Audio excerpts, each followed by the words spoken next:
全新港版 Note 20U 摇起来竟然有异响。Hello， 大家好，我是小亮，现在在华强北的新机市场远望。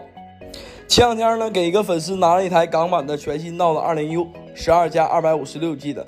粉丝给我反馈，机器收到之后，发现机器摇起来内部有异常的响动。开始呢，我是不信的，因为从来没有听过这个情况。但是我让他给我发过来之后呢，我自己测了一下，居然真的有异响。那么我现在呢，就去找这个档口老板，看他怎么给我处理。Note 20U 的港版哈，我不说自己拿了有几百台吧，但是最起码100台是肯定有的哈。之前呢，从来没有听说这个情况哈，咱们不吹不黑，只是实事求是的说。现在呢，我就来到了这个档口，然后跟这个档口老板说一下这个机器的情况，然后他这边呢也看一看这个机器，在看了机器的情况。确保这个机器摇起来哈，是真的有一些声音。这个声音呢，就像里面的一个螺丝掉了似的，在里面逛荡来逛荡去的。最后，档口老板给我的解决方案呢是换了一台没有声音的哈。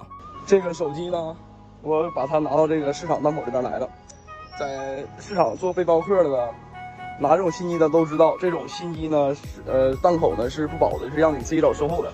然后呢，我也是跟这个山东的老哥卖他这个货之前就跟他这么说的。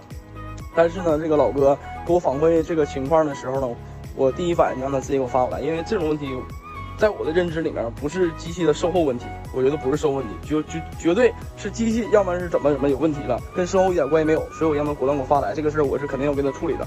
好了，今天的视频就做到这里，如果喜欢我的视频记得点赞关注，拜拜。